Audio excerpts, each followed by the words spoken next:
انگریزی میں جب آپ انالیسس کرتے ہیں کمپلیکس سینٹنس کا تو اس کا پرنسپل کلوز ایک ہوتا ہے.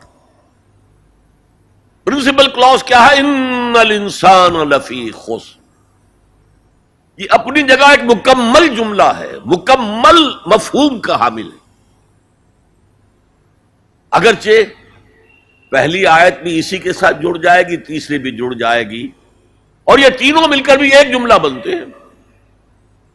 زمانے کی قسم ہے تمام انسان بڑے شدید گھاٹے میں ہیں سوائے ان کے جو ایمان لائے اور جنہوں نے نیک عمل کیے اور جنہوں نے حق کی وصیت کی اور جنہوں نے صبر کی وصیت کی. اب ذرا اس جملے کو اپنے ذہن اور شعور کی سطح پر لکھ لیجئے یا لوح قلب پر کندہ کر لیجئے. زمانے کی قسم ہے تمام انسان خسارے میں ہیں، گھاٹے میں ہیں سوائے ان کے جو ایمان لائے اور جنہوں نے نیک عمل کیے اور جنہوں نے ایک دوسرے کو حق کی وصیت کی اور جنہوں نے صبر کی وصیت کی. اس جملے کو بار بار پڑھیے، بار بار پڑھیے، بار بار پڑھیے اور پھر کچھ نتیجے نکالیے. اس جملے میں کامیابی اور ناکامی کا ایک معیار ہمارے سامنے آ رہا ہے. جو ہمارے عام طور پر ذہنوں میں معیارات قائم ہیں کامیابی کے، ان سے بالکل مختلف. ہم کسے کامیابی سمجھتے ہیں؟ جو زیادہ دولت مند ہے زیادہ کامیاب ہے، جس کی جائیداد زیادہ ہے زیادہ کامیاب ہے، جس کی تجارت بہت پھیلی ہوئی ہے زیادہ کامیاب ہے، جس کے پاس عہدہ بہت بڑا ہے زیادہ کامیاب ہے. یہی ہمارے کامیابی کے تصورات ہیں. ان تمام تصورات کی نفی ہے. کامیابی ان چیزوں سے متعلق ہے ہی نہیں. کامیابی تو ان چار چیزوں سے متعلق ہے: ایمان، عمل صالح، تواصی بالحق، تواصی بالصبر. یہ ہیں تو کامیابی ہے، یہ نہیں ہے تو کوئی کامیابی نہیں. آپ کو سلطنت عرضی مل جائے کوئی کامیابی نہیں، دنیا بھر کی نعمتیں مل جائیں کوئی کامیابی نہیں، جب تک کہ یہ چار چیزیں موجود نہ ہوں: ایمان اور عمل صالح اور تواصی بالحق اور تواصی بالصبر. اور اگر یہ چار چیزیں حاصل ہوں تو چاہے کوئی آپ کو جانتا بھی نہ ہو، چاہے آپ کسی کٹیا میں رہتے ہو، کوئی محل نہ ہو آپ کے پاس، چاہے آپ کو روکھی سوکھی بھی مشکل سے ملتی ہو، آپ کامیاب ہیں. یہ ذہن میں رکھیے. معیار جب تک ہمارا یہ نہیں بنے گا ہم اسلام کے راستے پہ چل ہی نہیں سکتے.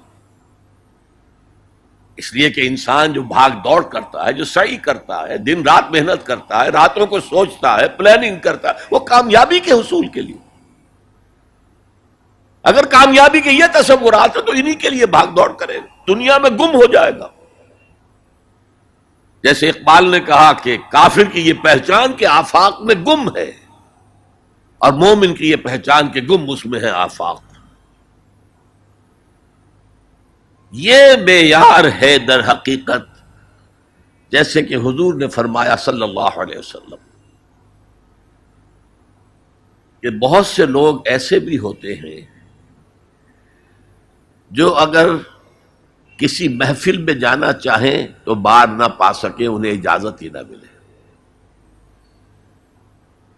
اگر وہ کہیں رشتہ کرنا چاہے تو کوئی انہیں رشتہ نہ دے.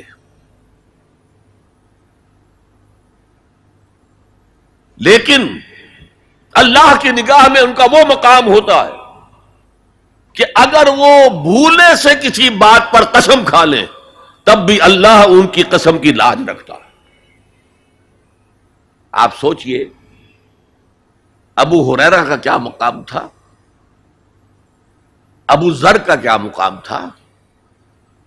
حضور فرماتے ہیں صلی اللہ علیہ وسلم: من کان یسرہ ان ینظر الی زود عیسیٰ فلینظر الی صاحب ابی ذر. جس شخص کو اس سے خوشی حاصل ہوتی ہو کہ حضرت عیسیٰ کا زہد اپنی آنکھوں سے دیکھے تو میرے اس ساتھی، میرے اس دوست ابو ذر کو دیکھ لے. یہ لوگ ہیں کامیاب ترین. حضرت علی کی جب شادی ہو رہی تھی حضرت فاطمہ سے رضی اللہ تعالی عنہما، ان کے پاس کوئی مکان نہیں تھا.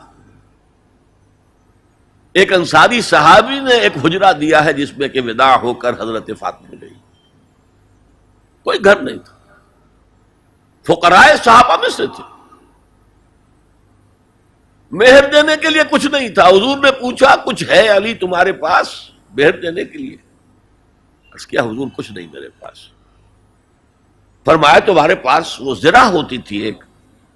عرض کیا جی زرہ تو ہے، لیکن ظاہر بات ہے زرہ تو ہتھیار ہے، جنگ کے لیے ہے، جہاد فی سبیل اللہ کے لیے. آپ نے فرمایا جاؤ اسے بیچو یا گروی رکھو، کچھ لے کر آؤ، مہر تو دینا ہے. کیا اس مفلسی کی وجہ سے حضرت علی ناکام انسان تھے؟ لیکن واقعہ یہ ہے کہ کامیابی کے اور ناکامی کے اس معیار پر ہمارا دل ٹھکتا نہیں.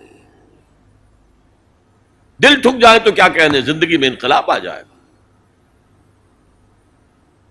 میں جو بات کہہ رہا ہوں دل گواہی دے گا کہ صحیح ہے، لیکن برا نہ مانے تو میں عرض کروں گا، قرآن مجید میں ایک آیت آئی ہے کہ اے محمد جو کچھ آپ کہہ رہے ہیں صلی اللہ علیہ وسلم، کوئی بات لگتی تو ٹھیک ہے. ان نظن الا ظنا وما نحن بمستيقنين، گمان سا تو ہوتا ہے جو آپ کہہ رہے ہیں ٹھیک ہے، ہمیں یقین نہیں ہوتا.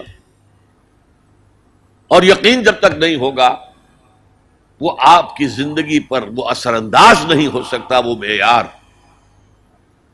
کہنے کو ہم کہتے ہیں ہمارا آخرت پر ایمان ہے، اور آخرت کی زندگی ابدی زندگی ہے، اور اصل زندگی آخرت کی زندگی ہے. وَإِنَّ دَارَ الْآخِرَةَ لَهِيَ الْحَيَوَانُ.